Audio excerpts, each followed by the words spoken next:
Assalamualaikum warahmatullahi wabarakatuh. Sobat Asul rahimakumullah.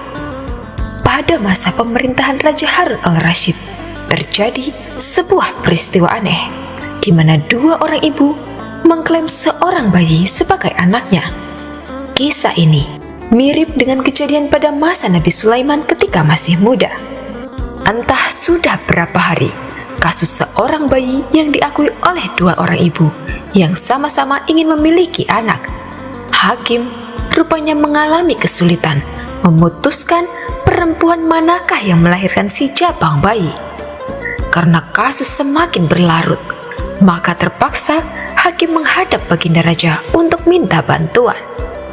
Baginda berpendapat, mungkin dengan cara-cara yang amat halus, salah satu wanita itu ada yang mau mengalah. Tetapi kebijaksanaan Baginda Raja Harun al-Rasyid justru membuat kedua perempuan makin mati-matian saling mengaku bahwa bayi itu adalah anaknya. Baginda pun berputus asa. Mengingat tak ada cara-cara lain yang bisa diterapkan, Baginda memberi perintah untuk memanggil Abu Nawas. Setelah mendengar kasus tersebut, Abu Nawas tidak mau menjatuhkan putusan pada hari itu, melainkan menundanya sampai hari berikutnya. Semua yang hadir yakin akan ada jalan keluar. Keesokan harinya, sidang pengadilan diteruskan. Abu Nawas memanggil Al-Gojo dengan pedang di tangan. Ia memerintahkan agar bayi itu diletakkan di atas meja. "Apa yang akan kau perbuat terhadap bayi itu?" kata kedua perempuan itu saling memandang. "Nanti kalian berdua akan melihat apa yang akan terjadi," jawab Abu Nawas. "Sebelum saya mengambil tindakan, apakah salah satu dari kalian bersedia mengalah dan menyerahkan bayi itu kepada yang memang berhak memilikinya?" tanya Abu Nawas. "Tidak, bayi itu adalah anakku," kata kedua perempuan itu serentak. "Baiklah, kalau kalian memang sungguh-sungguh sama-sama menginginkan bayi itu dan tidak ada yang mau mengalah, maka saya terpaksa membelah bayi itu menjadi dua sama rata," kata Abu Nawas mengancam. Perempuan pertama girang bukan kepalang, sedangkan perempuan kedua menjerit-jerit histeris. "Jangan, tolong jangan dibelah bayi itu. Biarlah aku rela bayi itu seutuhnya diserahkan kepada perempuan itu," kata perempuan kedua. Abu Nawas tersenyum lega. Sekarang topeng mereka sudah terbuka. Abu Nawas segera mengambil bayi itu dan langsung menyerahkan kepada perempuan kedua. Abu Nawas meminta agar perempuan pertama dihukum sesuai dengan perbuatannya, karena tak ada ibu yang tega menyaksikan anaknya disembelih, apalagi di depan matanya.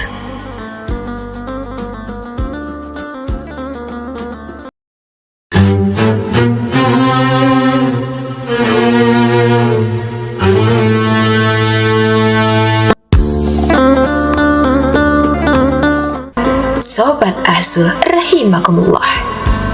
Suatu hari, Raja Harun al-Rasyid memanggil Abu Nawas untuk menghadap ke istana. Raja ingin menguji Abu Nawas. Ketika Abu Nawas sampai di hadapan Raja, Raja Harun pun bertitah, "Hai Abu Nawas, aku menginginkan 6 ekor lembu berjenggot yang pandai berbicara. Bisakah engkau mendatangkan mereka dalam waktu 1 minggu? Kalau gagal, aku akan penggal lehermu." "Baiklah Tuanku Syah Alam, hamba junjung tinggi titah Tuan," jawab Abu Nawas. Semua orang dalam istana yang hadir pada saat itu berkata dalam hati, "Mampuslah kau Abu Nawas." Abu Nawas kemudian memohon diri untuk pulang ke rumah. Sesampainya di rumah, ia duduk berdiam dan merenungkan keinginan raja.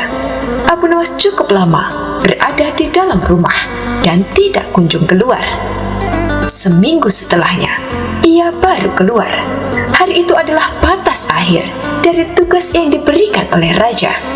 Abu Nawas kemudian maju ke kerumunan orang dan berkata, "Hai orang-orang muda, hari ini hari apa?" Orang-orang yang menjawab benar akan dia lepaskan, tapi orang yang menjawab salah akan dia tahan. Rupanya tidak ada satupun yang menjawab dengan benar. Abu Nawas pun marah kepada mereka. "Begitu saja kok tidak bisa menjawab?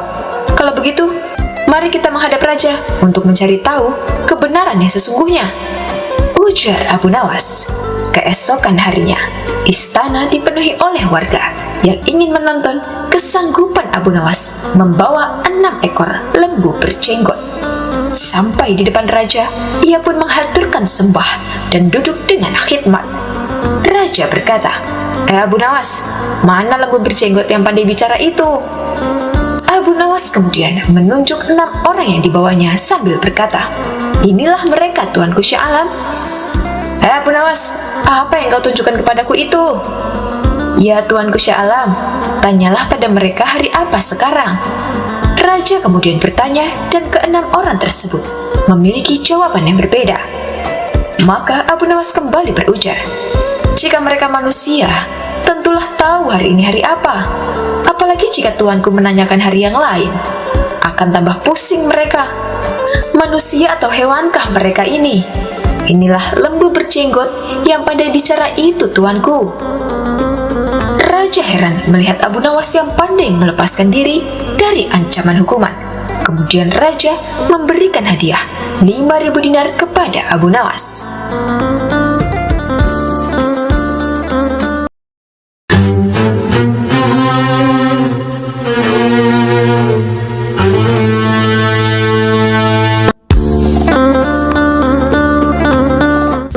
Sobat Ahzul rahimakumullah, setiap hari ada saja tingkah Abu Nawas yang membuat Baginda Raja terkecoh.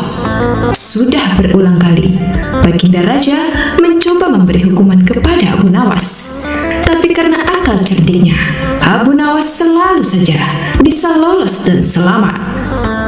Bahkan sayembara yang paling ekstrim pun dengan mudahnya Abu Nawas akali. Sayembara ekstrim tersebut adalah Abu Nawas dikubur hidup-hidup. Bagaimanakah ini bisa terjadi? Dan bagaimana Abu Nawas bisa selamat dari sayembara ekstrim ini? Berikut kisah selengkapnya. Suatu hari, Baginda Raja pergi ke negara tetangga. Ia disambut hangat oleh raja di sana. Di sana Baginda Raja juga disuguhi berbagai macam hiburan dan suguhan oleh raja tetangga yang membuat Baginda Raja senang. Di antara suguhan yang membuat Baginda penasaran adalah sebuah pertunjukan sulap, di mana seorang pesulap dikubur hidup-hidup namun bisa lolos dan selamat. Dan tiba-tiba si pesulap sudah berada di tempat lain. Baginda Raja pun berdecak kagum memuji kehebatan sang pesulap. Beberapa hari kemudian, pulanglah Baginda Raja kembali ke istananya. Ia lalu bercerita kepada para menterinya tentang pertunjukan sulap yang luar biasa itu. Memangnya sulap apa, Paduka? Tanya salah satu menterinya. Ada seorang pesulap yang dikubur hidup-hidup, tapi anehnya ia bisa selamat dan tahu-tahu si pesulap sudah berada di tempat lain, terang Baginda Raja. Mendengar hal itu, para menteri istana hanya bisa geleng-geleng kepala. Mereka takjub akan kehebatan si pesulap. Kira-kira di negeri kita ini ada tidak ya pesulap yang bisa melakukan hal seperti itu? Tanya Baginda Raja. Wah, kami tidak yakin ada yang bisa, Paduka. Tapi apa salahnya kalau dicoba? Kita undang semua pesulap dan Paduka tanya mereka satu persatu, jawab sang menteri. Atas usulan menterinya itu, Baginda Raja lalu mengundang semua pesulap yang ada di kota Baghdad, dan satu persatu pesulap ditanya oleh Baginda Raja. Aku ingin ada sebuah pertunjukan sulap di mana seseorang dikubur hidup-hidup tapi bisa selamat. Apakah kau sanggup melakukannya? Mendengar permintaan rajanya, si pesulap pertama langsung ketakutan. Ampun Paduka yang mulia, hamba tidak bisa melakukannya. Itu sangat berbahaya, Paduka. Sekali lagi, hamba mohon maaf, Paduka. Hamba mohon, jangan hukum hamba. Pinta pesulap pertama. Kenapa kamu ketakutan begitu? Ini kan hanya permintaan saja. Kalau kamu tidak bisa, ya saya tidak akan memaksa, dan saya juga tidak akan menghukum kamu. Balas Baginda Raja. Begitu juga dengan sulap kedua, dan seterusnya. Mereka semua mengaku tak sanggup melakukannya. Bahkan ketika diiming-imingi hadiah yang cukup besar, mereka tetap tak menyanggupinya. Akhirnya, Baginda Raja memutuskan untuk membuat sebuah sayembara yang hadiahnya sangat fantastis. Mengingat sayembara tersebut sangatlah beresiko. Kabar diadakannya sayembara tersebut pun secepat kilat menyebar ke seluruh kota Baghdad.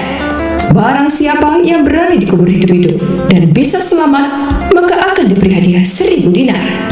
Begitulah isi sayembara yang disampaikan kepada masyarakat. Ini sih sayembara gila namanya. Mana ada yang berani? Hadiah tidak didapat, malah nyawa yang menghilang. Celetuk salah satu warga. Baginda Raja yang tengah berada di istana masih menunggu seseorang yang sanggup mengikuti sayembara yang dibuatnya. Tidak lama kemudian, datanglah seorang pemuda yang memberanikan diri mendaftar. Sebelumnya, saya tanya dulu, apa kamu yakin mampu melakukannya? Tanya Baginda Raja. Saya akan mencobanya dulu, Paduka, jawab pemuda. Oh, boleh saja. Tapi ingat, kalau kamu tidak selamat dan mati, kamu tidak akan mendapatkan hadiahnya. Dan saya juga tidak akan bertanggung jawab, kata Baginda Raja memperingatkan. Sejenak si pemuda terdiam. Ia mengira akan tetap dapat hadiahnya walaupun ia mati. Si pemuda lalu mengurungkan niatnya mengikuti sayembara. Selepas kepergian si pemuda, tiba-tiba datang Abu Nawas menggoda Baginda Raja. Ada perlu apa, Abu Nawas? Kenapa datang kemari? Tanya Baginda Raja. Loh, bukannya Paduka mengadakan sayembara? Kedatanganku ke sini ya tentu saja untuk mengikutinya, jawab Abu Nawas. Kamu jangan aneh-aneh, Abu Nawas. Kamu kan bukan pesulap, balas Baginda Raja. Tapi sayembara itu kan berlaku untuk siapa saja, Paduka. Kenapa saya tidak boleh ikut? Protes Abu Nawas. Bukan tidak boleh. Kamu tahu sendiri kan resikonya. Kalau kamu gagal, kamu bisa mati, Abu Nawas. Dan saya tidak mau ada rakyatku yang mati konyol karena kebodohannya, tutur Baginda Raja. Paduka yang mulia, saya datang ke sini bukan untuk mencari mati, tapi untuk mencari hadiah, ujar Abu Nawas. Karena Abu Nawas terus mendesak, akhirnya Baginda Raja mengizinkan Abu Nawas untuk mengikuti sayembara. Rupanya keberanian Abu Nawas mengikuti sayembara ini menggemparkan penduduk kota Baghdad dan membuat penasaran. Mereka berbondong-bondong datang ke istana untuk melihat aksi Abu Nawas. Baginda Raja lalu mengajak Abu Nawas menuju halaman istana. Sesampainya di sana, sudah tersedia lubang tanah dengan kedalaman 5 meter. Wahai Abu Nawas, masuklah ke dalam lubang itu. Kalau kamu selamat, kamu akan mendapatkan hadiah uang 1000 dinar, ucap Baginda Raja. Ampun Paduka yang mulia, sebelum saya melakukannya, saya minta satu permintaan. Berikan saya topi baja untuk menutupi kepala saya, pinta Abu Nawas. Baginda Raja pun mengabulkan permintaan tersebut. Salah satu topi baja milik pengawalnya langsung diberikan kepada Abu Nawas. Tanpa ada perasaan takut sedikit pun, Abu Nawas segera masuk ke dalam lubang tanah yang dalamnya sampai 5 meter itu. Setelah Abu Nawas sudah berada di dalamnya, Baginda Raja kemudian menyuruh beberapa orang untuk menguruknya dengan tanah. Disinilah letak kecerdikan Abu Nawas mulai ditunjukkan. Tiap urukan tanah yang mengarah kepadanya, ia selalu menghindar dan menginjak-injaknya. Ia selalu memposisikan kedua kakinya agar selalu berada di atas tanah yang menguruknya. Ia berusaha semaksimal mungkin supaya kedua kakinya tidak terbenam tanah urukan. Sementara Baginda Raja yang menyaksikan merasa penasaran dengan cara Abu Nawas bisa meloloskan diri ketika urukan tanah sudah mencapai 2 meter. Abu Nawas masih tetap berada di atas tanah hingga akhir lubang tanah yang dalamnya 5 meter ini sudah tertutup rapat. Urukan tanah rata dengan permukaan, sedangkan Abu Nawas dengan tenangnya berdiri di atas urukan tanah tersebut. Wahai Paduka yang mulia, lihatlah, saya selamat kan dan masih hidup, teriak Abu Nawas. Baginda Raja pun tertawa terpingkal-pingkal dengan kelakuan si Abu Nawas. Baginda Raja tak menyangka dengan cara Abu Nawas yang sangat konyol tapi juga cerdik. Dan atas keberhasilannya, Abu Nawas lalu diberi hadiah uang 1.000 dinar.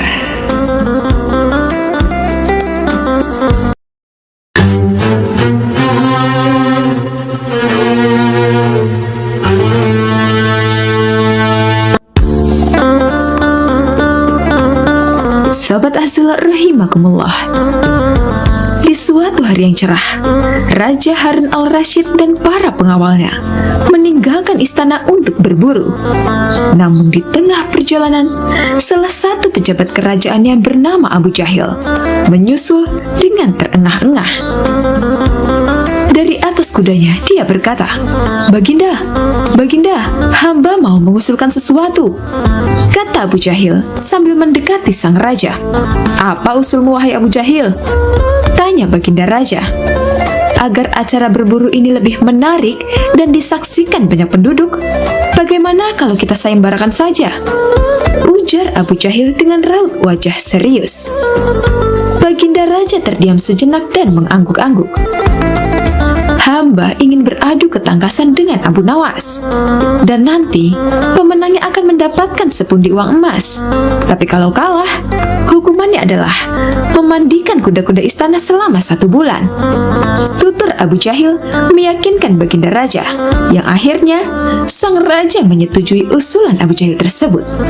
Hitung-hitung, sayembara itu akan memberikan hiburan kepadanya. Maka dipanggillah Abu Nawas untuk menghadap kepadanya.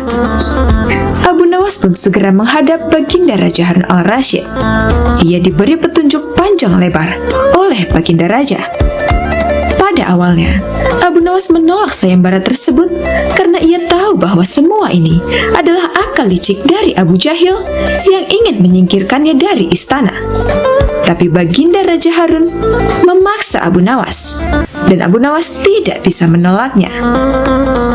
Abu Nawas berpikir sejenak. Ia tahu kalau Abu Jahil sekarang diangkat menjadi pejabat istana. Ia pasti mengerahkan semua anak buahnya untuk menyumbangkan seekor binatang buruannya di hutan nanti. Namun karena kecerdikannya, Abu Nawas tersenyum riang. Abu Jahil yang melihat perubahan raut muka Abu Nawas menjadi penasaran dibuatnya. "Mana mungkin Abu Nawas bisa mengalahkan diriku kali ini?" pikir Abu Jahil dalam hatinya. Akhirnya, Baginda menggiring mereka ke tengah alun-alun istana. Raja dan seluruh rakyat menunggu siapa yang akan menjadi pemenang dalam lomba berburu. Terompet tanda mulai adu ketangkasan pun telah ditiup. Abu Jahil segera memacu kudanya secepat kilat menuju hutan belantara. Anehnya, Abu Nawas justru sebaliknya. Dia dengan santainya menaiki kudanya, sehingga para penonton banyak yang berteriak. Menjelang sore hari, tampaklah kuda Abu Jahil memasuki pintu gerbang istana.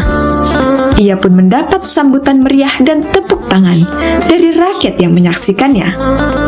Di sisi kanan dan kiri kuda Abu Jahil tampak puluhan hewan yang mati terpanah. Abu Jahil dengan senyum bangga memperlihatkan semua binatang buruannya di tengah lapangan. "Aku, Abu Jahil, berhak memenangkan lomba ini. Lihat, binatang buruanku banyak. Mana mungkin Abu Nawas mengalahkanku?" teriak lantang yang membuat para penonton semakin ramai bertepuk tangan. Tak berapa lama kemudian, terdengar suara kaki kuda Abu Nawas. Semua orang menertawakan Abu Nawas dan meneriakinya karena tak membawa satupun binatang buruan di kudanya. Tapi Abu Nawas tidak tampak gusar sama sekali. Ia malah tersenyum dan melambaikan tangannya. Baginda Raja menyuruh 2 orang pengawal untuk maju ke tengah lapangan dan menghitung jumlah binatang buruan yang didapat 2 peserta tersebut.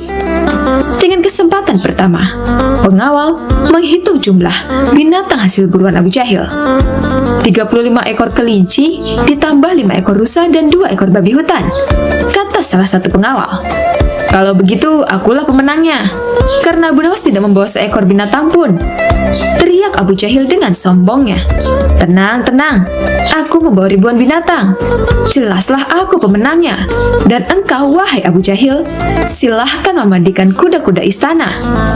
Menurut aturan lomba, Semua binatang boleh ditangkap, yang penting kan jumlahnya, kata Abu Nawas sambil membuka bambu kuning yang telah diisi dengan ribuan semut merah. Jumlahnya sangat banyak, Baginda.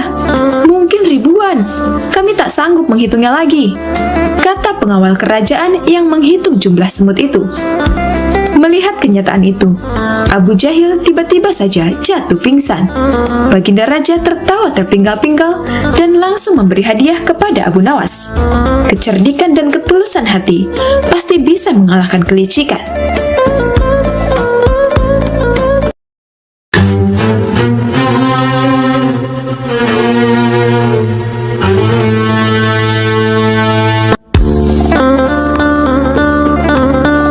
Sobat Ahzul rahimakumullah, Abu Nawas tiba-tiba diperintah oleh Baginda Raja untuk menjahit lumpang batu yang pecah. Tampaknya Baginda Raja masih saja mencari cara untuk mengalahkan sosok humoris dan cerdas tersebut. Setelah itu, Baginda Raja benar-benar ingin menghukum Abu Nawas karena memang akhir-akhir ini sering membuat malu dirinya, bahkan di hadapan rakyatnya sendiri. Siasat apa ya supaya Abu Nawas bisa tertipu? Pikir Baginda Raja dalam hatinya. Untuk beberapa lama, Baginda Raja masih belum menemukan caranya. Akhirnya ia terpaksa meminta bantuan dari menteri-menterinya. Tapi dari sekian banyak usulan para menterinya, tak ada satupun yang menurut Baginda Raja berbobot. Tipuan yang kalian usulkan sangat mudah dipecahkan. Jangankan Abu Nawas, aku sendiri bisa dengan mudah menebaknya, ujar Baginda Raja merasa tidak puas. Tiba-tiba penasihat kerajaan berkata, "Ampun Paduka yang mulia, bukankah Paduka mempunyai batu lumpa yang sudah retak? Suruh saja Abu Nawas menjahitnya." Mendengar hal itu, Baginda Raja langsung kegirangan. "Usulanmu sangat bagus. Aku setuju dengan idemu. Cepat panggil Abu Nawas kemari," kata Baginda Raja. Singkat cerita, datanglah Abu Nawas menghadap Baginda Raja. "Ampun beribu, ampun Paduka yang mulia. Ada gerangan apa Paduka memanggil hamba?" tanya Abu Nawas. "Aku ada tugas baru untukmu," ujar Baginda Raja. "Tugas apakah itu wahai Paduka yang mulia?" tanya Abu Nawas lagi. "Aku punya lumpang yang terbuat dari batu, tapi sayangnya ia retak dan terbelah menjadi dua. Aku ingin kau menjahit lumpang itu agar menyatu lagi," tutur Baginda Raja. Tubuh Abu Nawas mendadak berkeringat mendengar perintah tersebut. Wajahnya langsung berubah menjadi pucat. "Coba kenapa lagi ini? Mana ada batu bisa dijahit?" gerutu Abu Nawas dalam hatinya. Abu Nawas, kenapa kau malah bengong? Aku kasih waktu sehari. Kalau kau tidak bisa, maka engkau akan mendapat hukuman," gertak Baginda Raja. "Sekarang kau pulang dan bawa lempang batu yang retak ini," perintah Baginda Raja. Setelah itu, Abu Nawas pamit kembali pulang. Setibanya di rumah, dia langsung pergi mengumpulkan batu-batu kecil yang serupa dengan lempang batu tersebut. Keesokan harinya, Abu Nawas pergi menuju istana dengan membawa batu-batu kecil dan lumpang batu milik Baginda Raja. Setelah sampai di istana, Baginda Raja langsung bertanya kepada Abu Nawas. "Abu Nawas, apakah lumpang batunya sudah dijahit?" tanya Baginda Raja. "Ampun Paduka yang mulia, hamba sudah mengumpulkan batu-batu kecil yang sama persis jenisnya dengan lumpang batu milik Paduka, dan hamba minta tolong kepada Paduka untuk memilihkan serat dari batu-batu kecil yang hamba kumpulkan. Setelah itu, hamba akan jahit batu lumpang milik Paduka," jawab Abu Nawas. "Apa-apaan kau ini? Siapa juga yang dapat membuat batu sekecil itu menjadi benang?" tanya Baginda Raja. "Ampun beribu, ampun Paduka yang mulia. Tapi lumpang batu milik Paduka tidak bisa bila dijahit pakai benang biasa. Lumpang batu itu harus dijahit dengan benang yang terbuat dari batu juga," ujar Abu Nawas. Mendengar penjelasan Abu Nawas, Baginda Raja pun tak bisa berbuat apa-apa. "Kamu memang cerdik Abu Nawas," ungkap Baginda Raja. Dengan terpaksa, Baginda Raja kembali membebaskan Abu Nawas. Sosok humoris itu pun lolos bebas dari hukuman meskipun tidak bisa menyelesaikan tugas mustahil yang diberikan Baginda Raja.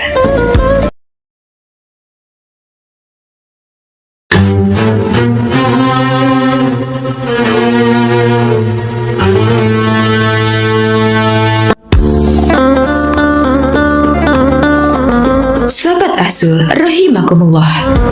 Suatu hari, Abu Nawas terlihat berjalan sendirian menuju masjid untuk menunaikan sholat subuh.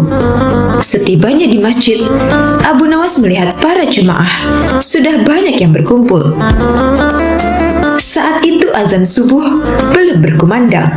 Masing-masing dari jamaah itu sibuk dengan ibadahnya. Ada yang berzikir, ada yang sholat sunnah, ada juga yang membaca Al-Quran sembari menunggu datangnya waktu subuh. Singkat cerita, setelah selesai menunaikan sholat subuh, para jamaah mulai beranjak meninggalkan masjid. Ketika sampai di dalam masjid, Abu Nawas terlihat senyum-senyum sendiri sambil memandangi topinya. Tentu saja, tingkah Abu Nawas membuat para jamaah penasaran dan bertanya-tanya. Lalu ada salah satu dari mereka bertanya kepada Abu Nawas, "Memangnya apa yang kamu lihat di dalam topimu? Sampai-sampai kamu terlihat sangat bahagia?" Tanya salah satu jamaah. "Aku melihat surga dan para bidadari di dalam topiku," kata Abu Nawas. Mendengar jawaban demikian, para jamaah berbondong-bondong menghampiri dan mendekati Abu Nawas. "Sini coba aku lihat," kata mereka. "Saya tidak yakin kamu bisa melihat seperti apa yang aku lihat," ujar Abu Nawas. "Memangnya kenapa Abu Nawas?" kata para jamaah serempak bertanya. Karena sama-sama semakin penasaran, dengan mimik wajah serius, Abu Nawas menjelaskan, "Sebab hanya orang-orang beriman dan soleh saja yang bisa melihat surga dan bidadari di dalam topiku ini," jawab Abu Nawas. "Coba aku yang lihat," kata salah satu jamaah. Abu Nawas pun mempersilahkan dengan memberikan topinya kepada orang tersebut. Setelah melihat ke dalam topi itu, sejenak orang tersebut menatap ke arah Abu Nawas, kemudian menengok ke orang di sekelilingnya.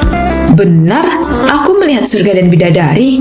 Luar biasa sekali," kata orang itu berbohong karena takut dikatakan orang yang tidak soleh dan kurang beriman. "Benarkah? Coba aku ingin melihatnya," sahut jamaah lainnya. Setelah melihat ke dalam topi Abu Nawas, dia tidak melihat apa-apa. Namun, lagi-lagi karena gengsi, bila dikatakan ini orang yang tidak soleh dan tidak beriman, dia pun terpaksa berbohong. "Oh iya benar, aku melihat bidadari yang cantik jelita," kata jemaah itu. Satu persatu dari mereka mencobanya, dan jawaban pun sama karena gengsi, takut dibilang bukan orang soleh dan kurang beriman.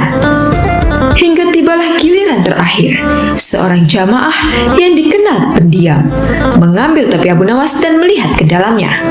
Tapi dia tidak melihat apa-apa, justru ia mencium bau apek pada topi Abu Nawas. Orang itu langsung melemparkan topi Abu Nawas ke tanah dan berkata dengan sedikit nada jengkel, "Aku tidak melihat apa-apa, yang ada malah bau apek. Lalu kau akan menuduhku orang tidak beriman?" Hardik orang itu kepada Abu Nawas. Melihat hal itu, Abu Nawas malah tertawa terpinggal-pinggal. Kemudian Abu Nawas berkata, "Aku juga sama seperti kamu. Aku tidak melihat apa-apa," ujar Abu Nawas sambil menahan tawanya. "Hai kalian semua, jangan hanya karena takut dibilang orang tidak beriman, lalu kalian membohongi diri sendiri dan orang lain. Selama kalian taat beribadah dan menjauhi larangan Allah, kalian tak perlu takut dan tak perlu malu kepada orang lain disebut sebagai orang yang tidak beriman. Cukup hanya kalian dan Tuhanmu yang tahu. Ya, lagian mana mungkin surga bisa terlihat sementara kalian belum mati," tutur Abu Nawas menasihati.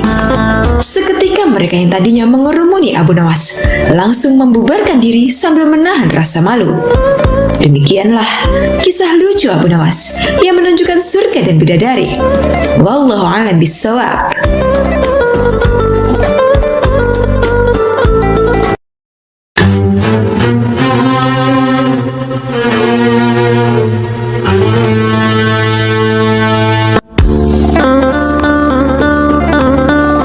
Sobat Sobat Azul rahimakumullah. Dikisahkan, kala itu sejumlah penduduk Baghdad berkumpul di depan istana Khalifah Harun al-Rasyid.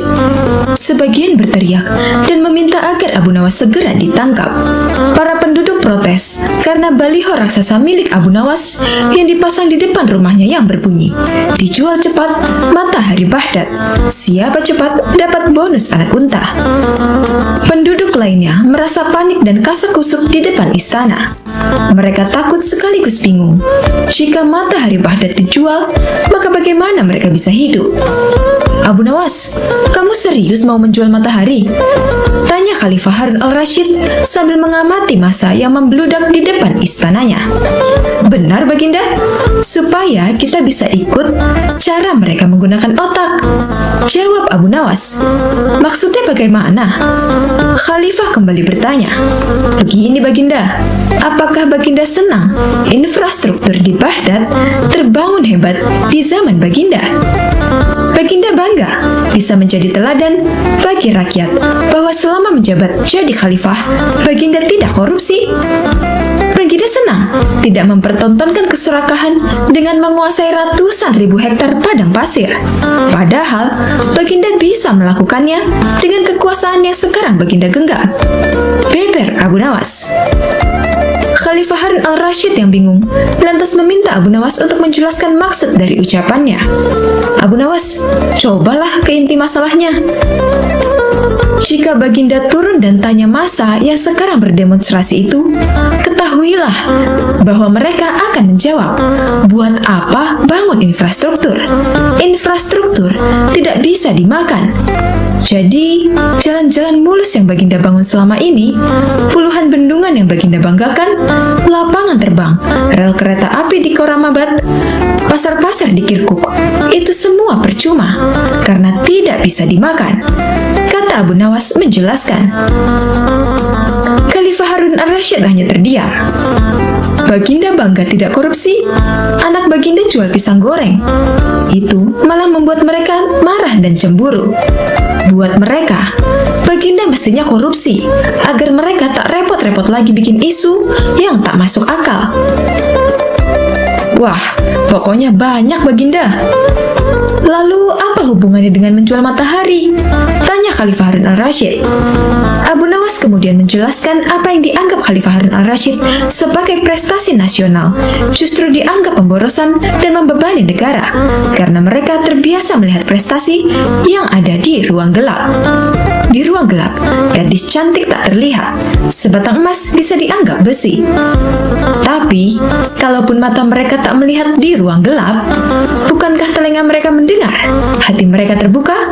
Bagaimana mungkin mereka menuduhku memusuhi ulama padahal wakilku sekarang adalah ulama yang besar? Jikapun mereka tak suka aku, bukankah kepada mereka sekarang aku sodorkan ulama yang dulu mereka klaim mereka bela? Mengapa sekarang mereka tinggalkan? Abu Nawas kemudian berkata, "Baginda, itulah enaknya melihat dunia di ruang gelap sambil terbalik. Kita bisa menikmati apa yang mereka nikmati selama ini. Baginda tidak capek berpikir rasional." Khalifah Harun al-Rasyid kembali terdiam. Abu Nawas lanjut menjelaskan, "Percayalah Baginda, hanya dengan melihat segala sesuatu di kegelapan, Baginda akan paham mengapa selama ini mereka melihat infrastruktur megah, pemerataan pembangunan di daerah tertinggal, semuanya sama sekali tidak berguna karena tak bisa dimakan. Mohon jangan katakan, infrastruktur memang tak bisa dimakan, tapi dengan infrastruktur kita semakin mudah cari makan. Itu cara berpikir rasional dan normal Paduka." Masa di depan istana semakin membludak. Khalifah Harun al-Rasyid masih terdiam. Ia lantas memberi isyarat membenarkan ucapan Abu Nawas. "Jadi, boleh saya menjual matahari?" Kisah ini menunjukkan bahwa Abu Nawas sebagai pribadi yang cerdas dan peduli. Mimpi tak akan nyata karena keajaiban. Butuh keringat, kebulatan tekad, dan kerja keras untuk mewujudkannya. Wallahu a'lam bishawab.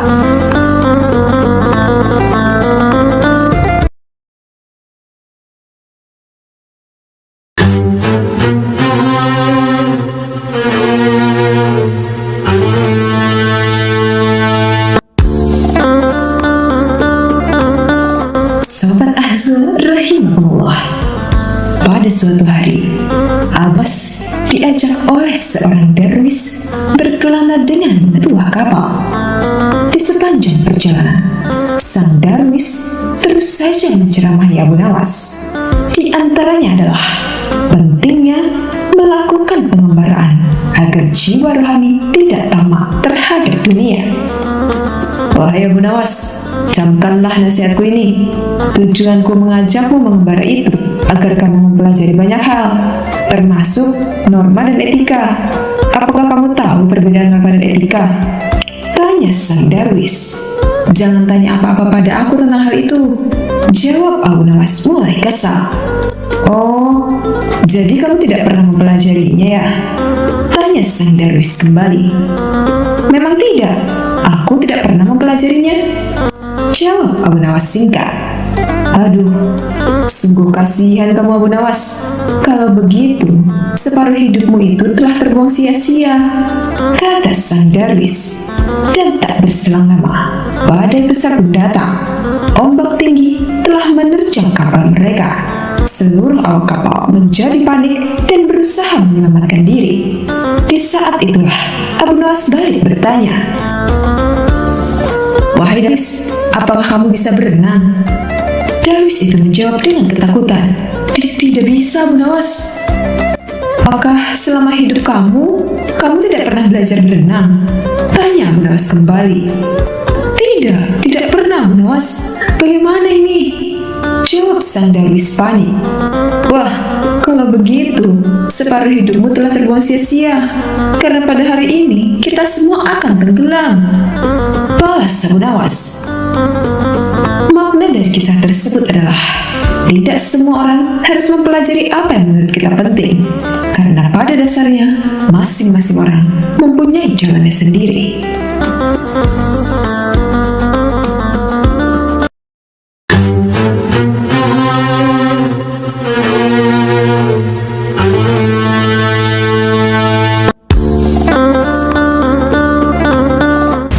Sahabat Asun rahimahullah, dengan menggunakan metode pengajaran yang khusus, ternyata Abu Nawas juga bisa menyulap seekor keledai yang dungu menjadi pintar membaca.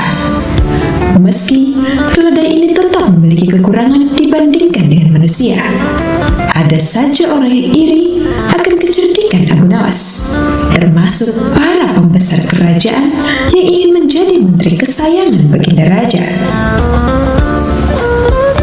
Pada suatu hari, seorang menteri kerajaan yang dipimpin oleh Harun al-Rashid tiba-tiba punya pikiran buruk kepada Abu Nawas. Rupanya, ia iri hati terhadap perhatian raja yang begitu berlebihan terhadap Abu Nawas daripada dirinya. Tanpa ada sebab, menteri itu memberikan seekor keledai kepada Abu Nawas. Ajari keledai itu membaca. Dalam 2 minggu, datanglah kembali kemari dan kita lihat hasilnya, kata menteri itu. Abu Nawas menerimanya dan kemudian pergi tanpa banyak kata. Namun dalam hati, ia masih was-was juga atas niat menteri itu. Apakah ini salah satu tipu dayanya untuk menghancurkan nama baikku?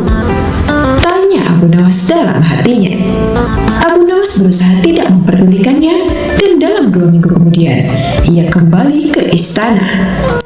Tanpa banyak bicara, menteri mengajaknya menghadap baginda Raja Harun al-Rashid.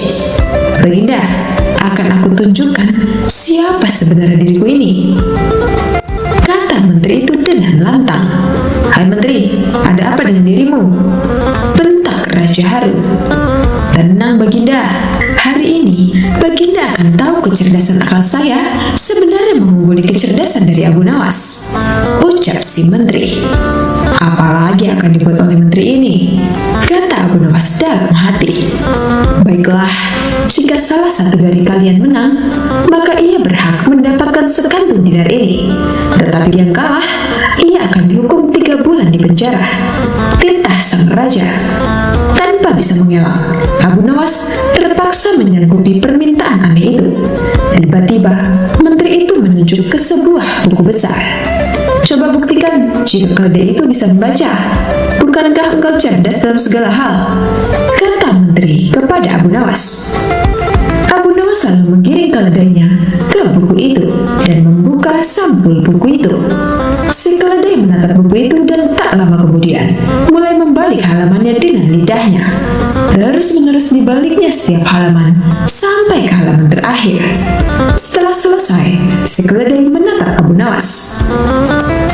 "Demikianlah keledaiku bisa membaca," kata Abu Nawas. Kini giliran si menteri itu menginterogasi. "Bagaimana caramu mengajari dia membaca?" "Sesampainya di rumah, aku siapkan lembaran-lembaran besar mirip buku dan aku sisipkan biji-biji gandum di dalamnya. Keledai itu harus belajar membalik-balik halaman untuk bisa memakan biji-biji gandum itu sampai ia terlatih betul untuk membalik-balik halaman buku dengan benar," jelas Abu Nawas. Tapi bukankah ia tidak mengerti apa yang dibacanya?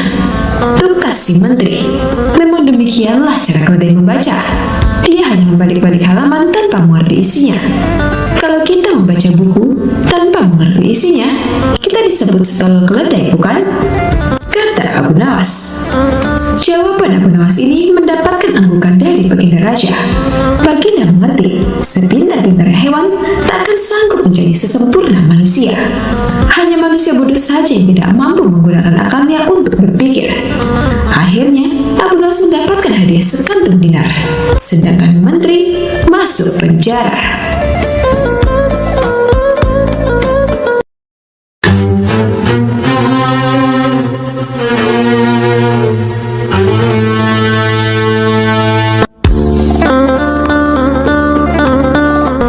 Sobat Ahzul rahimakumullah, Abu Nawas dicari-cari Baginda Raja di istananya, tapi sosoknya tidak ada.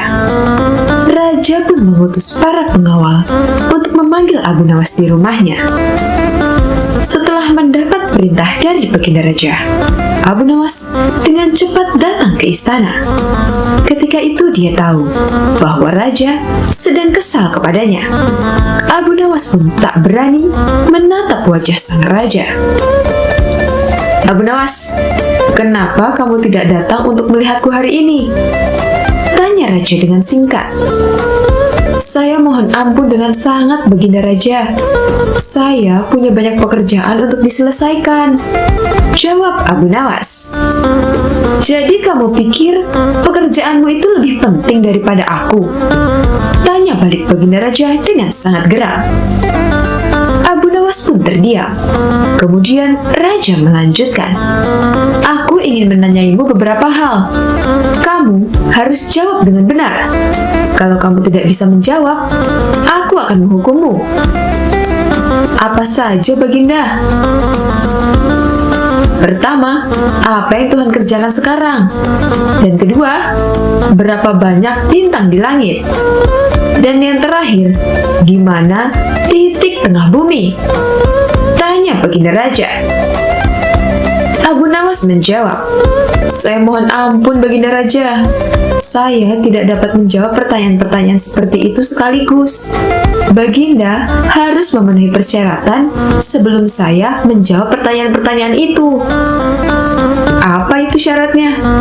tanya balik Raja kepada Abu Nawas. "Jika Anda bersedia turun dari tahta, saya akan duduk di atasnya dan menjawab pertanyaan-pertanyaan Baginda," jawab Abu Nawas. Baginda Raja lantas turun dari tahtanya. Abu Nawas segera menduduki tahta sultan itu. Kakinya menginjak tikar yang terbuat dari kulit kambing. "Abu Nawas, jawab pertanyaanku," perintah Raja yang berdiri kesal di atas lantai. "Pertanyaan pertama Anda, apa yang Tuhan lakukan hari ini?" Baru saja Tuhan membuat Anda turun dari tahta dan mengangkat seorang manusia awam, Abu Nawas, ke tahta negeri ini, jawab Abu Nawas. Suasana di sana menjadi hening sebelum Raja bertanya, "Bagaimana tentang pertanyaan kedua? Berapa banyak bintang di langit?" "Baginda, jika Anda benar ingin tahu jumlah bintang di langit, biarkan saya memberitahu Anda," ujar Abu Nawas. Tangan kanannya mengambil tikar kulit kambing dari kakinya. Jumlah dari bintang-bintang sama dengan jumlah bulu di kulit kambing ini. Anda dapat menghitungnya jika Anda tidak percaya kepada saya. Siapa di dunia ini yang dapat menghitung bulu-bulu kambing? Tanya raja sedikit kesal. Abu Nawas menjawab dengan cepat. Itu persoalan yang sama terjadi pada bintang-bintang. Siapa di dunia ini yang mampu menghitung bintang-bintang? Hanya Tuhan yang tahu. Baiklah, sekarang aku ingin tahu di mana titik tengah dari bumi. Cepat jawab. Abu Nawas sekonyong-konyong merenggut tombak di sampingnya. Ia lempar tombak itu ke lantai dan tombak itu menancap di depan Baginda Raja. Baginda, itu merupakan titik tengah bumi. Kalau Anda tidak percaya kepada saya, perintahkan orang-orang Anda untuk mengukur jaraknya dari barat, timur, utara, serta selatan. Abu Nawas, siapa yang bisa mengukur jarak itu? Tanya Baginda Raja. Anda benar, Baginda. Hanya Tuhan yang tahu titik tengah bumi, bukan Abu Nawas. Juga bukan Raja Aron. Abu Nawas menjawab dengan tenang. Saat ia mendengar jawaban itu, Baginda Raja menyadari bahwa Abu Nawas benar-benar seseorang yang cerdas dan bijaksana. Ia mencintainya lebih dari sebelumnya.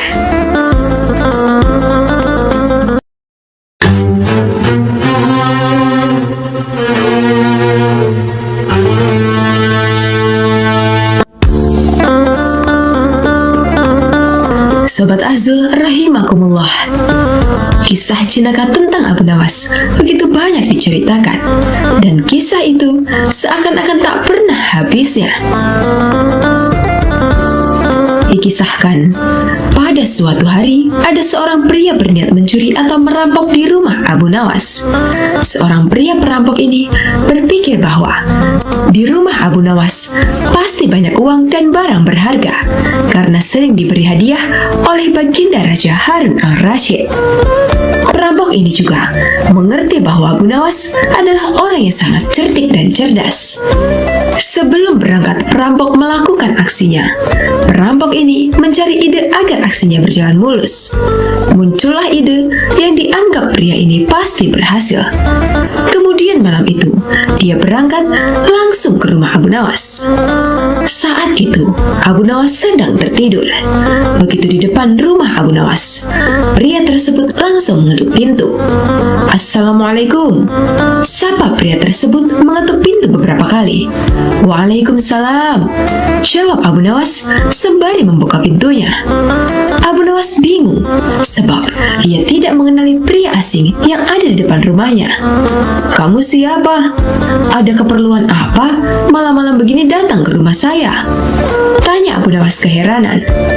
Dengan berbekal ide yang sudah disiapkan sebelumnya, pria itu menjawab dengan tegas. Wahai Abu Nawas, kamu dikenal sebagai orang yang taat beribadah, dan kamu takut dengan azab Allah tentunya. Kamu selalu memuliakan Allah dibandingkan yang lainnya, kata pria itu. Jadi, malam ini izinkan saya menginap di rumahmu semalam saja, sebab malam sudah larut dan saya tidak mungkin untuk pulang ke rumah. Sambung pria tersebut. Lalu apa hubungannya saya takut kepada Allah dengan mengizinkan kamu menginap di rumah saya? Tanya Abu Nawas heran.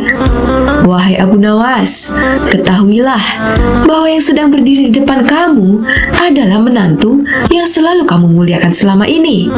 Aku adalah menantu Tuhanmu, tegas pria itu. Oh, kamu menantunya Tuhan, menantu Allah? Tanya Abu Nawas yang mulai curiga. Iya, wahai Abu Nawas, jawab pria penuh percaya diri karena mengira Abu Nawas percaya dengan ucapannya. Abu Nawas yang cerdik menyadari bahwa pria itu berniat jahat, tak kehilangan akal. Abu Nawas pun langsung memberikan jawaban di luar perkiraan pria tersebut. Kalau begitu, silahkan ikut aku. Akan kuberikan kamu tempat yang paling istimewa untuk menginap, kata Abu Nawas sambil mulai berjalan mengantar tamu itu ke sebuah tempat. Sangat mudah rupanya membodohi Abu Nawas, pikir pria itu dalam hatinya. Nah, kita sudah sampai, kata Abu Nawas setelah tiba di tempat yang dimaksud. Loh, ini kan masjid. Kenapa kita di masjid? Tanya pria itu mengernyitkan dahinya. Tadi kamu kan bilang bahwa kamu adalah menantu Allah, sementara masjid adalah rumah Allah. Jadi, silahkan kamu menginap di rumah mertua kamu, kata Abu Nawas. Jangan lupa ucapkan terima kasih kepadaku, sebab aku sudah rela mengantarkan kamu ke rumah mertua kamu di malam yang sudah larut ini, sambung Abu Nawas. Pria itu merasa bodoh dan bingung. Bahkan dengan bodohnya, dia pun mengucapkan terima kasih kepada Abu Nawas. Sementara Abu Nawas hanya bisa tertawa terkekeh-kekeh sambil meninggalkan pria tersebut di sebuah masjid. Begitulah cerita lucu tentang Abu Nawas yang menerima tamu pencuri dengan mengaku menantu Allah. Pada masa itu, Abu Nawas dalam kesehariannya dikenal sangat sederhana. Ia tak menyimpan barang-barang berharga di dalam rumahnya, sebab setiap kali mendapat hadiah dari Raja Harun al-Rasyid, ia selalu membaginya dengan orang sekitar.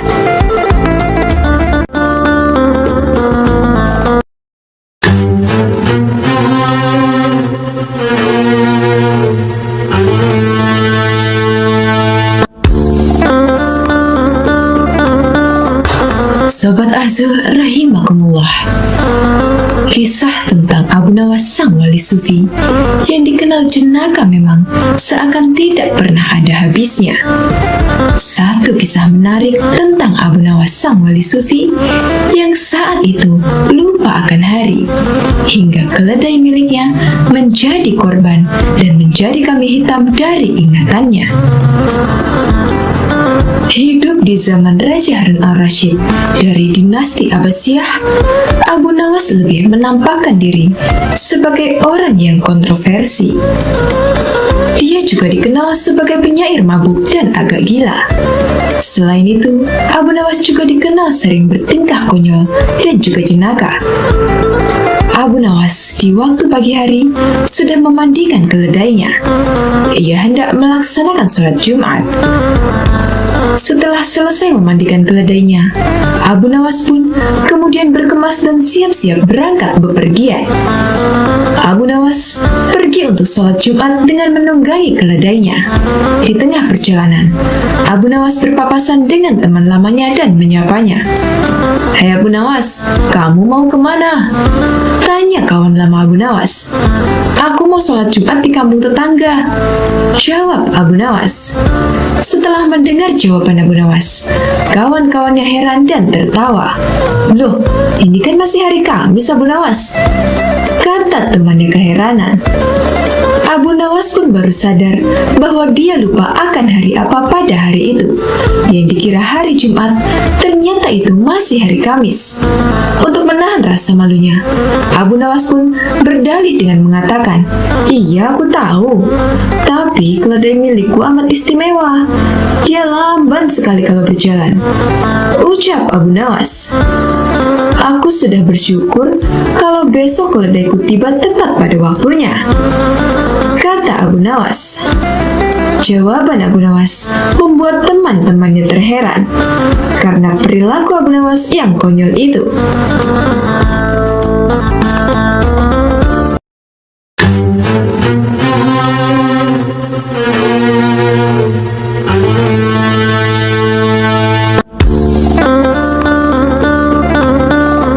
Sobat Azul rahimakumullah, suatu hari Abu Nawas terlihat berjalan sendirian menuju masjid untuk menunaikan sholat subuh.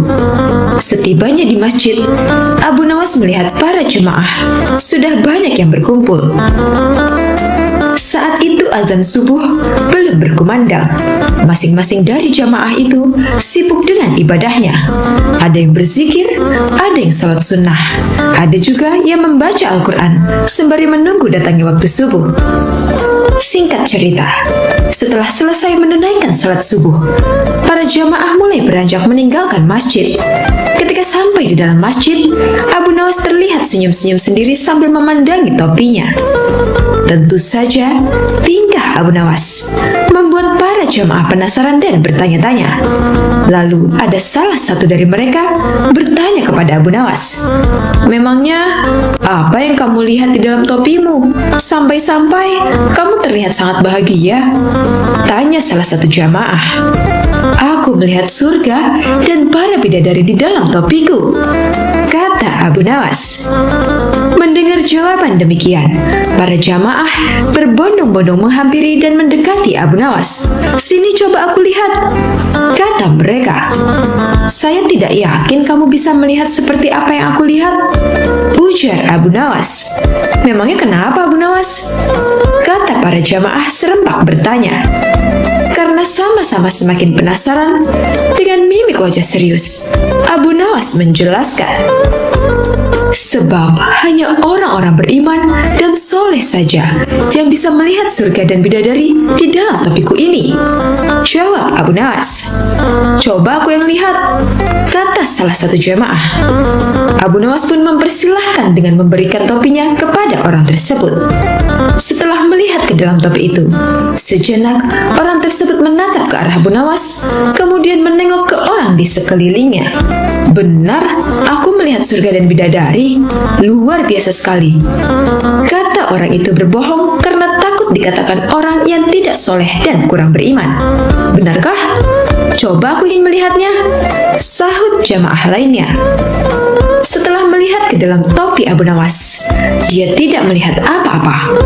Namun, lagi-lagi karena gengsi, bila dikatakan ini orang yang tidak soleh dan tidak beriman, dia pun terpaksa berbohong. "Oh iya benar, aku melihat bidadari yang cantik jelita," kata jemaah itu. Satu persatu dari mereka mencobanya, dan jawaban pun sama karena gengsi, takut dibilang bukan orang soleh dan kurang beriman. Hingga tibalah giliran terakhir, seorang jamaah yang dikenal pendiam mengambil topi Abu Nawas dan melihat ke dalamnya. Tapi dia tidak melihat apa-apa, justru ia mencium bau apek pada topi Abu Nawas. Orang itu langsung melemparkan topi Abu Nawas ke tanah dan berkata dengan sedikit nada jengkel, "Aku tidak melihat apa-apa, yang ada malah bau apek. Lalu kau akan menuduhku orang tidak beriman?" Hardik orang itu kepada Abu Nawas. Melihat hal itu, Abu Nawas malah tertawa terpingkal-pingkal.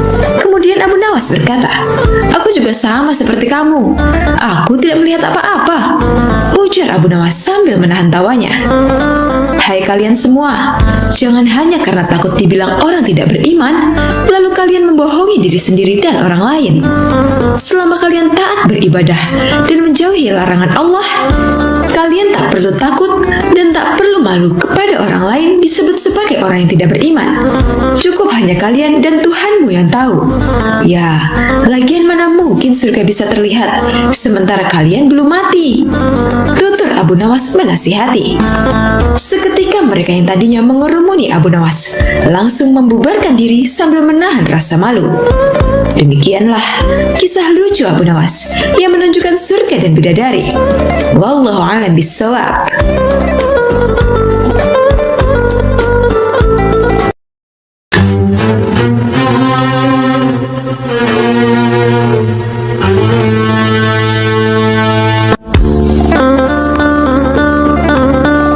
Sobat Azul rahimakumullah, dikisahkan kala itu sejumlah penduduk Baghdad berkumpul di depan istana Khalifah Harun al-Rasyid.